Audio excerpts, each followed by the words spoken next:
up, everyone? Welcome back to the No Cap Space. Tyler, Andrew here with a very special guest for this episode of Luxury Tax, the new head coach for the Lady Vols, Kim Caldwell. Kim, thank you so much for joining us here today and taking the time. Of course, happy to be here.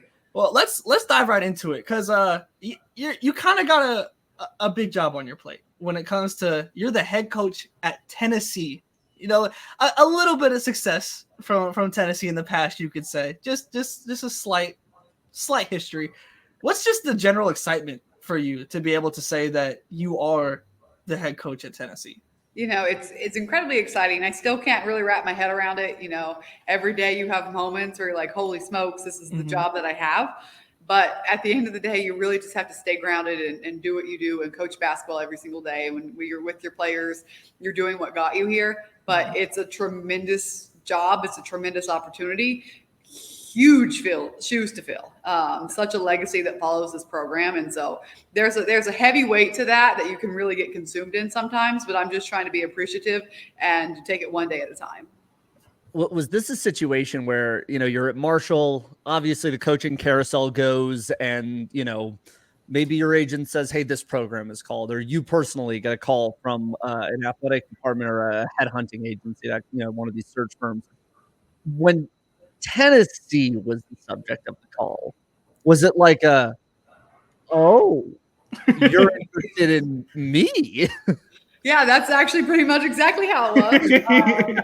We obviously had just been at Marshall for a short period of time, and my contract there was 7 years. And so we were getting ready to extend it. We were happy. We were going to stay. I loved that job. I loved that. It was at home. It was really a perfect job for me. And so I was incredibly happy at Marshall, and I was not looking for other jobs. And if other jobs that came up, it was no. Like, I'm here. This is where I want to be. And then exactly like you said, well, it's Tennessee. Like, let's see where this goes. You know, it carries a different weight. Yeah. When it comes to the weight that you mentioned, I mean, I feel like for some, they might consider it a deterrent, right? Because there is not only the legacy of Pat Summitt to consider here, there's also every coach since Pat has been kind of off Pat's, you know, tree a little bit. And then they go to you, which is such a drastic kind of change out, not only from an age perspective, but just a background perspective as well. Was that something that you were intrigued about? Was the idea of bringing something new into the job, or was there at least a bit of a concern or a shadow of doubt in your head of we're going out of the family here, and I hope I'm accepted by being out of the family? Yeah, I think it's a little bit daunting, and I think you obviously need to come in and be successful to be embraced, and you have to kind of earn the right to be a part of the conversation. And I definitely wear that chip on my shoulder of there's an incredible base of alumni. There's incredible fan base here, the best fan base in the country here, that you really need to work hard every day to make proud. Like you got to earn your stripes here. And so I knew that coming in, but it's also, I could work for the next 35 years and never get a job as good as this. And so you don't turn it down because you're scared. You don't run away from you don't run away from it. You just say, hey, this is one of the best jobs, if not the best job in the country. You have the opportunity. Let's take it. Let's run with it. Let's do the best you can. Yeah. Was that, so you mentioned the weight and everything that comes with the job. And obviously you mentioned you were very happy with where you were. For you, was that the appeal, where it's just like almost the challenge of and the responsibility of this job? Was that the kind of, I guess, the swaying motion for you? Was that what stuck out the most? Yeah, I think that, you know, if you stay at Marshall and then eventually you do want to try something else, and then you do maybe want to go up a level, then it's going to take you a really long time, and you'll never get an opportunity like this again. Like this was a no-brainer decision for my family and I. Yeah. So let's take it all the way back to the early days in Parkersburg, West Virginia. You know, you come from a coaching lineage. You know, your father was one of the best coaches the area had seen, you know, up to that point. I'm going to assume, based on the family history, coaching was always in the consideration. When you left Glenville as a player, what was the conversation, if any, that you had with your father about the idea of being a coach, what that entailed, and if that was going to be the career path that you were really into taking? Yeah, I always knew that I wanted to coach. He was very supportive of that. And so when I got into coaching, as a GA and then as an assistant coach, he was incredibly excited, incredibly proud, would always watch our games, would always give feedback. We always had like conversation about that. My mom, on the other hand, like wanted me to be a teacher and have a backup plan and, take a safer route. Coaching's not always, the most stable job, and you just never know. And so he was great. He was a mentor. He was someone to lean on, and he was my guy. We were as close as you could be. I'd imagine from a mentorship perspective, like it is great because you have someone to kind of help you with the ins and outs of coaching. But from a dad perspective, what was his reaction when you said, I'm going to Sacramento, California, and we'll see how long I stay there? Yeah, I think, it's far, very far away, about as far away as you can get. And so they were sad to see me go. But I think like when they were walking around and coming to practices, they were really excited. And I do remember he put up a tweet like, Kim's in a great place with a great team. We're happy. Now we're headed home. And so, I remember that stands out to me. And so he was excited. I think he was more excited when I came back home. But it was really good thing to do for a short period of time. Did you get 115-degree summers in Sacramento at that point? I actually lived in Sac with my wife the last couple of years. So when I caught that on the bio, I was like, really? Yeah. Did you ever get Valley heat? And was there like an entrance to Valley heat of like, oh, this is not Southern heat. This is a different type of heat that I now have to get accustomed to. Absolutely. But I will take Valley heat over this Southern heat where it's humid and like, at least you can find some shade and you can be a little bit cool out there. I don't think it rained. I think it rained one day the whole time I lived out there. So it was hot.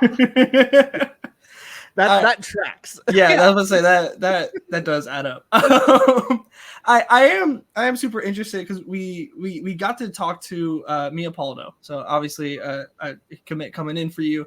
And we got to talk to her at Overtime Select in Atlanta. And one of the coolest things that stuck out to her was the excitement that she came back with from her visit. And there's two things that really kind of stuck out to me. So I want to ask about these both. But first, the youth on your staff was something that she just like was just drawn to, it seemed like, and being able to really connect with that. So I'm just interested, was that kind of a cognizant, like as you're building this staff, is that something that you were cognizantly thinking of and almost in a strategic way of having that youth, or did that just kind of how it came with the best candidates? A little bit of both. As a young coach for me, I just know that I do better managing people that are around the same age as me, unless I've had a previous relationship with them or have known them for a really long time. And so I do better being a leader of people that are similar age or younger. And that's probably more of a respect thing for people who are older than me. And so I knew that coming in, I needed to do things my way. And if you had a previous head coach, or if you had somebody who had double the experience that I did, that maybe sometimes it would be really easy for me to just, let's just go with what they say. And so that was really important for me. And also I just knew that this kind of the energy we want to bring. I want specific things in assistant coaches that can get on the floor and do skill every single day and are going to be high energy and are going to want to hit the road recruit. And all of that sometimes just comes like any younger staff. Yeah. One of the interesting things just kind of on the energy component is that I would imagine when you are at a place like Glenville, like you have to have that because as a Division II school, you're not just coaching, you're doing everything, like everything of everything, right? And I talked to Molly Miller over at Grand Canyon about her time when she was at Drury. And, it's not just you're doing the scouts and all the reports, like you are handling your own team budget. Like you are paying, like figuring out how to pay for the expenses of a bus from point A to point B. So I'm curious if A, that was your experience, and B, did you have a moment at Glenville when you were doing something like trying to balance a team budget or a cost and when maybe that pricing was a little high, or maybe that could fly with Tennessee's athletic budget, but explain this to the Glenville athletic director about how much I just spent on something. Yeah, we had that moment all the time. So we did a lot of fundraising. We did a lot of fundraising to kind of make up for that, to make sure that we had a really good foundation budget that we could kind of go over. But absolutely, it's funny that you bring that up because we had like our beginning of the year meeting and we had just everyone that our players would need to know. So compliance, student health, academics, our managers, media, all of these people in here. So it was in total probably like 15 people coming, explaining what they did and giving a little spiel about, what the next steps were.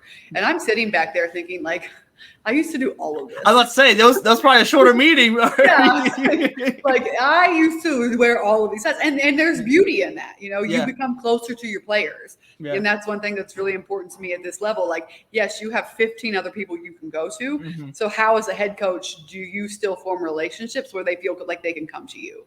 And so that's something that always worried me. I think that's why I stayed Division II so long. Is I had heard a lot of rumors and rumblings about the connections, the relationships aren't the same. And relationships with my players are one of, if not my favorite part of being a head coach. Right. And so just finding ways to make sure that happens and being very cognizant of like, you could not know your players and just become a figurehead to them if you don't get ahead of this. Right. Is it a bit of a trip? Like, you have all of that you do at Glenville. Marshall is a Division I, school, but it is within the basketball parlance, like still within the mid-major tier. With conference realignment, like all of this money and, power, I guess, is kind of centralized around these 4 conferences. Tennessee is arguably one of the most cash-rich and most powerful. Was that wild for you to walk in the door at Tennessee and they're handing you lists of like, okay, there's this department and this department and this department and this department. Like, was there a head spinning moment of like, man, I'm like a CEO of a company at this point? Yeah, absolutely. And I think like my head has just been spinning since. So it's like they just give you all of this and you're like, all right, this is what we're doing. And you just go off to the next thing that makes your head spin. Are you naturally bringing this kind of energy, or are we a Red Bull, a coffee house, a nitro cold brew house? Like, how you getting through it? Like at 5 a.m. when you wake up and you got to get on a recruiting trip, like what is the drink of choice from Coach Caldwell to get her up and active in the morning? Yeah, for really, when I first got here, I was like guzzling coffee, and I have tried really, really hard to limit it because it was out of control. Like I was like, all right, I gotta like figure this out. I love it. One of the other aspects when talking to Mia that really stood out, like he said, it was the youth of the staff that she really loved, and also she talked about this video of how she can fit and her sister can fit into this program on the court. I just want to have those videos just always been a thing that you have done in over your time recruiting, or is it something new that you brought to Tennessee? And for you, like what is going into making these types of recruitment videos on these visits? Well, that's another thing that we have now that I've never had before is a video person. There you go. There you go. Really nice. But we play a different style of play, and it's always important, and it's always been important that whether someone's coming to a game or watching a game, you're sending them film or you're whatever you're doing to show them of this is not for everyone and it's exceptional for a few. And so there are top players in the country that just it won't work with. And there's number 58 in the country who it's perfect for. And so it's a specific type of player that will fit into a downhill, fast-paced, athletic point scoring system. And so you really have to show it. And I think transfers, they know what they want. And I think high school players sometimes can easily get caught up in the wrong things about distance from home. My friends go here. The arena is big. It's a Nike school, whatever, as opposed to like, how are you going to see yourself fit on the floor? And so it's really important for us to make sure we're recruiting the right type of player and communicating that during the recruiting process. How do you evolve? Like, this offense is a like you said, downhill, fast-paced, point-scoring offense. Sorry, this is my dog. I have a 6-month-old puppy. This is the price of admission. But you have a downhill, fast-paced offense like this. But when we talk about the SEC, especially the powers at the top, it is very synonymous with force you into the half court, play a pace that is a little bit slower, a little bit off your comfort level, and just suffocate you defensively. How have you, and you don't need to give away the game, we're still 2 months away from the season, but how have you kind of spent the summer tinkering and tweaking this offense and defense for that matter in a way where it's like, okay, this is a game plan that can work up here? And this is a game plan that when we see a South Carolina or an Ole Miss or a Mississippi State, we are not going to get bogged down, and we're still going to be able to succeed and do our own thing no matter what opponent gets thrown at us.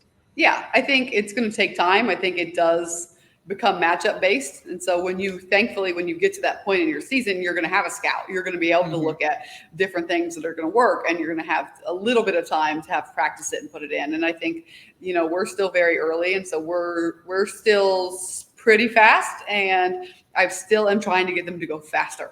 Yeah. And so it's way easier as a coach to pull them back than it is to speed them up. So we are still trying to speed them up, and then eventually they're going to be able to slow down naturally, just because that's how they've played the majority of the time. And I think that's also really, it helps us with our non-conference schedule too, is you have a lot of time to get some kinks out and figure things out before you get into SEC play, which is going to be huge for us because, by January, February, we got to have it figured out. Everything that comes our way, we have to hopefully have at least seen once before, maybe a slightly different version of it, but we already have something in place. Yeah. I also, I'm interested. You mentioned non-conference and a team that is non-conference, but man, it sure feels like a conference game at times is UConn, Tennessee. So I'm interested for you, like, do you have like a lasting like UConn Tennessee memory or anything like that you can and like have you already been kind of indoctrinated into this rivalry yet that is so synonymous with really women's basketball just totally in history? Yeah, absolutely. I think like those are my high school years of like just it was a war at AAU, and your AAU practices, one team's Tennessee, one team's UConn, and you're scrimmaging for the day. And so, it's not a memory. It's like a whole time period of our lives growing up. Like this was a part of everyone's vocabulary. This is what you were watching. You were like videotaping it and making sure that if you missed it, you could watch all of it. And so it's just as a part of basketball history. Yeah. It's interesting when, I look back at your background in the sport, right? Because I think of some of the other coaches that had a semi-similar path of coaching Division II or Division III before they came up to a top level like this. And everyone kind of has like some semblance of connection, to like a high level Final Four type of program, right? Like Carla Berube was who's at Princeton now. Like she played for UConn before going to Tufts and then to Princeton. Molly Miller was a ball girl for Jackie Stiles back when they were Southwest Missouri State. Robin Freilich played for Davidson before going and coaching at Ashland. I'm curious for you, what was your exposure when you were young to like major women's college basketball? Like, was there a seminal memory that really fostered this love of development of the game, or was this really something that was grassroots through your dad and just kind of stayed in this local bubble until you got so good someone from outside the bubble started calling? Yeah, I think I have two older sisters, and so they're 6'5" and 6'4", and my dad was 6'10", and so I don't really know what happened to me, but like they had phenomenal careers. I got to watch them be highly recruited. My middle sister Jill, we went on visits to Maryland, Penn State. And Maryland won the national championship like the next year that she would have signed.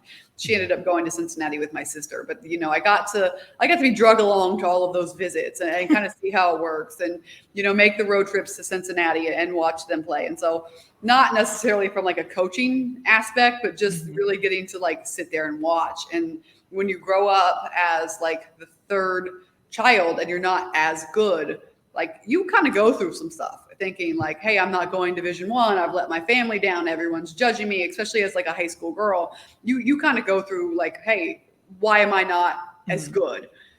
And sometimes you even question God, like, why did you not give me what you gave them?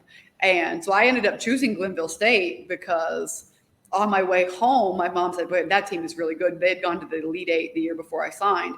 That team could beat Cincinnati. And when she said that, instantly, all right, like I'm in the mix, I'm going there. And it was the best decision I ever made. And like it put me on the path that I'm on now. And so it's everyone has a story. I don't really have big time basketball experience, but I always kind of was striving to be like them. Yeah. Mm-hmm. On that note, did that period of time, whether I guess you knew it then or you can look back on it with the benefit of age and wisdom and know it now, do you think that period of time helped you with your compassion and empathy as a coach? Because what you're describing as a third child is very human, right? Yeah. Like that's a very human thing, especially as a teenage growing woman, to have to deal not only with something like that within your family dynamic, but also just within what the societal norms and expectations are that we place on women, right? So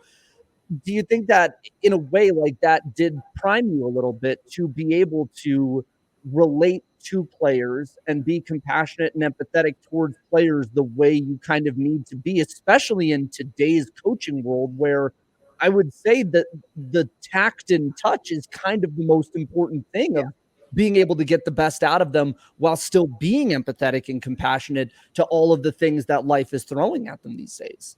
Yeah, absolutely. I do think I'm very high in empathy, and I do think I am like obsessed with the why of like, all right, you're not doing it right, but why? Like, what is the reason? How can we help you with that? And I think part of that comes from what you just talked about, but it also comes from like just being a role player on a team of like, I wasn't the best player, so I always had to work really, really hard to get on the floor. And that's what I expect our best player and our worst player to do is, hey, work really, really hard to get on the floor. Like just all have that same mentality of work ethic, of being blue collar, all of those things. And it's funny, I think of my 9 years, I think every year I've had siblings in my program, either twins or siblings. And I'm always like rooting for the younger one.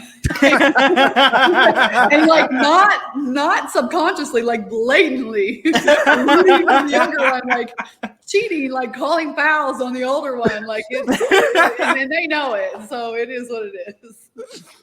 That's the get back. That's years later. I might need therapy. I don't know, but that's how I handle it. As a younger brother, I love this. As an older one, I can't get behind it. Oh, that's great. We'll have to see how twins work out now with the Paulos. We'll have to see how that evens out. I know. One thing I did kind of want to get back to that I'm interested in. Obviously, we have talked about the legacy of Tennessee, just generally speaking. For you, I'm interested what the balance looks like, because I think we saw, especially this year with USC, like the legends that were kind of around the program and things like that, and how it seemed like they struck a pretty good balance between, like going towards the future while also kind of honoring what had came before. I'm interested for you and your staff, what is kind of the mentality with that? Because obviously, there's plenty of past success to celebrate, but that past success isn't going to equate to future success just like that.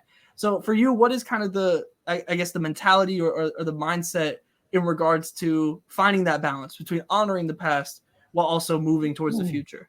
Yeah, I think it's really important to just, when you talk about the legacy, to know that every player that has played here, every single player that has played here, Pat Summitt, all of the coaches, they are the reason that Tennessee is where it is now. Yeah. And they are the reason that this is a great job. And they are a huge reason that our players decided to come here. Whether they know it or not, or our players know it or not, I mean, Tennessee still carries significant weight, like we talked about earlier, and it's because of them. And we're all very aware of that. We talk about that as a program.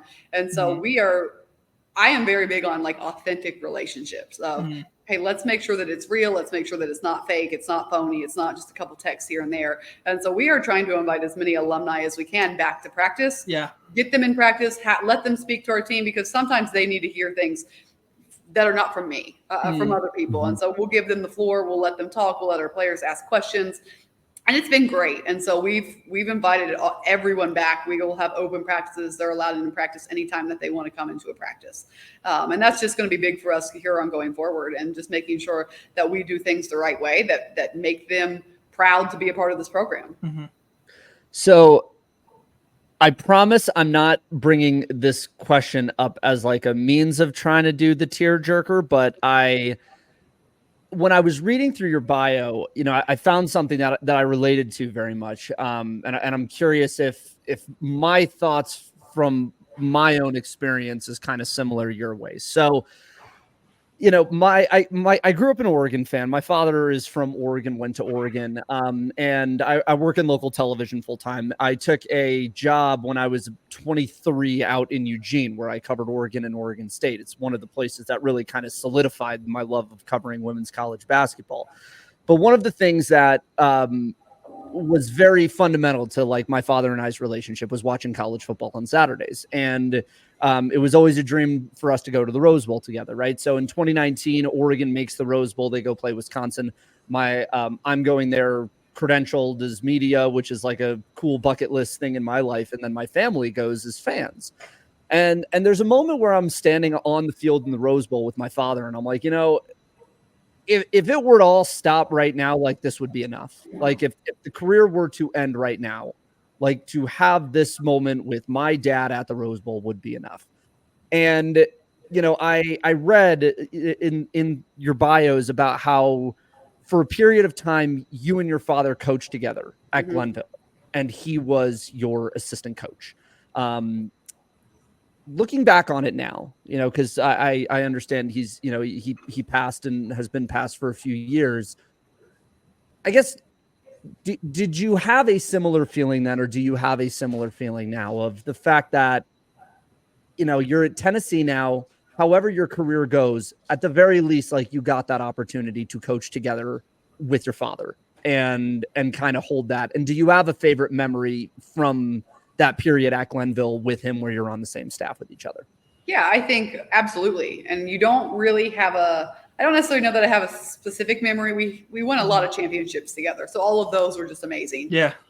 We won, when I played for him, it was his first state championship, the school's first state championship. So that was big. And then I think we ended up winning like 4 or 5 championships together at Glenville. And so all of that was really, all of those moments were great. And at the time, you don't really know it. Like, you're just doing it. You're just doing life. Like, you get to see your dad every day. You get to make these memories. He gets to mold you. You get to be influenced. And as an adult, you don't really get that, right? Like, not a lot of people get to see their parents or their dad every single day. And so we got that. And so, like, looking back, absolutely. Like, yeah, it was just part of a job, something we were doing, but it was, I mean, it was amazing. And anytime anyone says, well, how did you do it? Is it worth it? I said, it's absolutely worth it. Like, the year you don't have forever, like, do it. Coach with your dad while you can.